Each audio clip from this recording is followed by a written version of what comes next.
Happy holidays, everybody. I'm Mr. Panda. And I'm Rockstar. And this is the Manly Battleships YouTube channel. Oh, yeah. Happy holidays, everybody. New Year's is coming up real quick. We just passed Christmas, and we're back from our little unexpected holiday hiatus. So, welcome back to Last Week in Geek, the video podcast where we talk about everything that happened last week in Geek. See, it's very fancy. We got gang signs now.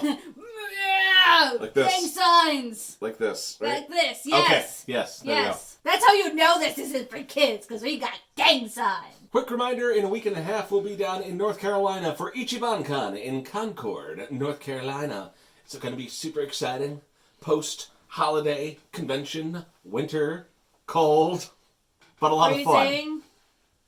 Why'd you have to bring up the cold, man? I mean, it's not always cold. The first time this is why I hibernate. The first time I went to IchibanCon, it was during New Year's weekend, and it was 70 degrees. We're mixing things up and kicking things off with the meme of the week.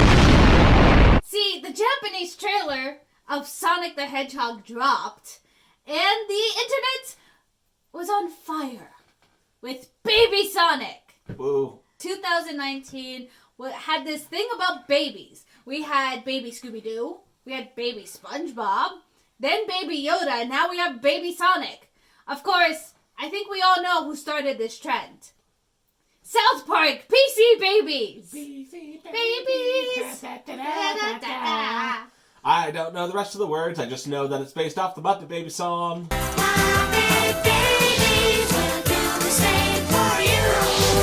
can't wait for a series. Someone needs to pick up PC Babies. Yeah, call that phone number and tell them that you want to buy it for, what was it, like $40 million or something to option PC Babies? Yeah, it was pretty expensive, but Netflix, it's worth it. I will literally resubscribe for a PC Babies spinoff. You should totally talk to them. I guess that will be more like a Hulu's thing, but it should totally be Netflix because Netflix's original content is waning on certain subjects, so we'll talk about that more in a minute. Which kicks us now into new media.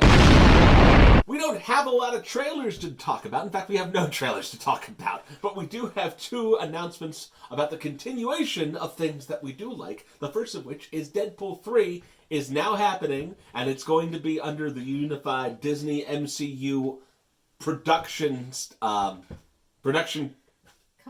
What are you doing? Deadpool is now part of the MCU. That's what you need to know. The other thing you need to know, Ryan Reynolds assured us that it will stay as offensive and outrageous as always. I needed to know what the other O word See, you was. use the phrase part of the MCU, but they have not actually... I don't think they've actually said that it's going to be, like, canonically tied to any of the other movies. I mean, that'd be cool. It's under the same studio, yeah. I can't imagine Kevin Feige allowing a movie to be made by the same studio and not adding it into MCU canon. We're so close to getting Hugh Jackman to show up in the MCU. The other thing you need to know is that Netflix has already said that there will be a Season 3 of The Witcher. If you haven't been following this newest addition to Netflix's lineup, you should probably check it out. It can be a little much to get into at first because of reasons. Writing reasons. There's literally nothing wrong with the show whatsoever. It's fantastic. But at the same time, it's like they made some interesting production choices in how the story is told at first. And it can take a bit to wrap your head around it. So at least give it like 2 episodes before you're going to know what's going on. I'm not selling this show at all. Season 3 is coming out. Toss a coin to your Witcher and subscribe to Netflix just for that. I was going to say, you're not, because I haven't watched it yet, and you're definitely not hyping Listen, for it. Cavill is wearing out his armor because he's dummy thick. I much prefer him in this role compared to Superman. That's not saying much. I like the Superman. I like the Man of Steel. That's what I meant to say. The Superman is a different thing. Okay, boomer. The Superman. It sounds like when my mom and when I was young and my mom would be like, "Get the Nintendo, Mom. It's a Game Boy. It's a Nintendo, Mom. It's a PlayStation. It's a Nintendo." All right, moving on to the real news. Kyoto Animation's old studio building that was destroyed in that arson attack is finally underway for demolition. It's been in the process of being demolished for about a month now, but the drama is not quite over. There's a pending discussion to be had about the plan to put up a memorial on the site of the old building because there's a fear from local residents that they're going to be hundreds, thousands of tourists tramping all over the place, taking pictures and leaving stuff, causing a ruckus. And so a formal petition has been filed against it by the local neighborhood, but they're planning to sit down and have a chat to try to work something out, so we'll see how that goes in the weeks to come. And we have an update for that Marvel debate with Scorsese, and it's not what you think. Well, Scorsese, I can't say his fucking name. And we have a new update to the debate about Marvel and cinema, but it's not what you expect. This is week 10. Well, yes, but it's not so much It's week 10! There's no actual comments. Not unless you count what Scorsese's daughter did to him over the Christmas holidays. In order to, I don't know, reward him for being a Grinch, she wrapped all of his presents in Marvel gift wrapping paper. I think this is actually my favorite part of the whole debate. I hope she wrapped some of his movies in the wrapping paper. Well, Yeah, Once Upon a Time in America, thanks! I'm kind of hoping she gave him, like, the 11-disc super pack of, like, all the movies. Oh yeah, I forgot about that. I saw that FYE the other day. They have those, like, they have the phases now. Yes. The phase sets. I'm like, oh, great. You can charge me $240 to rebuy all the movies again.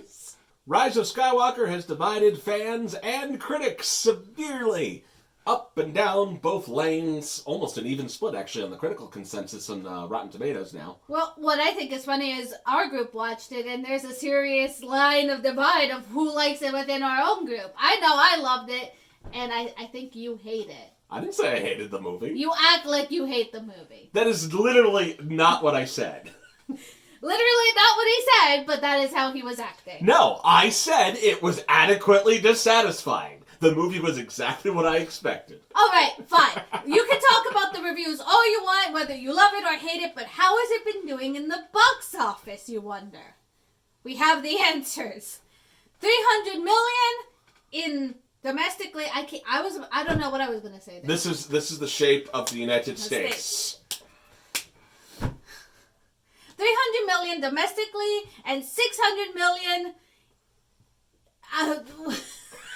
The rest of the world!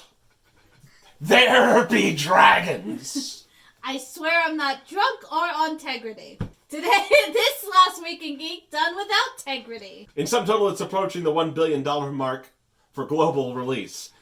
The question is whether it's going to hit that before the new year. Well, no, see, that's the problem, is since Friday, I believe is the actual term, it actually saw a 71% decrease in box office sales. Oh, I wonder why. So, is it going to fall? Is it going to rise back up?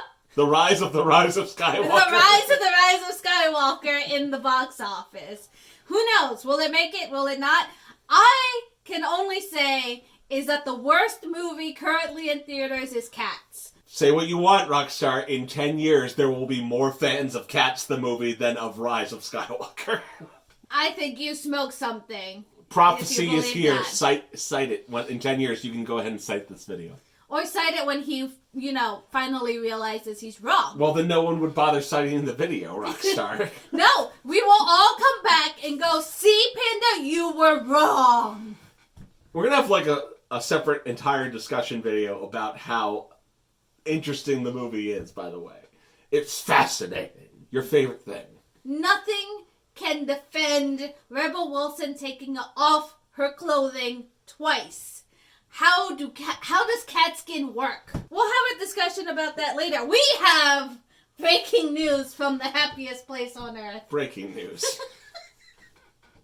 As if I didn't do prior research to this. And in terms of breaking news, we mean breaking your preconceived notions of the happiest place on earth. The happiest place on earth, despite the name, is not always so happy, especially for the employees. Now, you can go find articles about the abuses about the employees. That's not what we're talking about. Disputes. That's not what we're talking about. We're talking about tourists who never learned not to grope people. Groping your favorite characters at Disney World. Not even what you would think. Like, not the thing you would think. Oh, no. The things you would think. Like, the princesses get groped all the time. But that's not what we're talking about. That's not the only thing we're talking about. No. There was a poor Goofy character who is... Wow, you didn't even leave any mystery to that. You just plowed right into there. Goofy. It's Goofy. So, in the spirit of the recent Cats release, we assume that it's brought all the furries to the front of the pen. It's not Disney's fault. It's always Disney's fault. Okay, that being said, this grandmother asks Goofy for a kiss, which would sound kind of sweet any other time.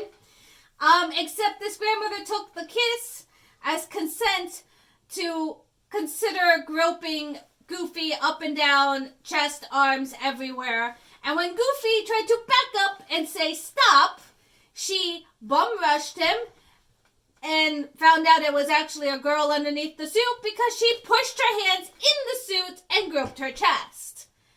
Now, there were no charges placed against the grandmother because, she's probably senile. They said that she was suffering with dementia and the person in the character did not want to press charges because of that. But that is not the only case. Apparently there was another one where a Mickey Mouse character had to go to the hospital because a grandmother was petting her on the head and caused the masks to fall in a way that actually injured her neck.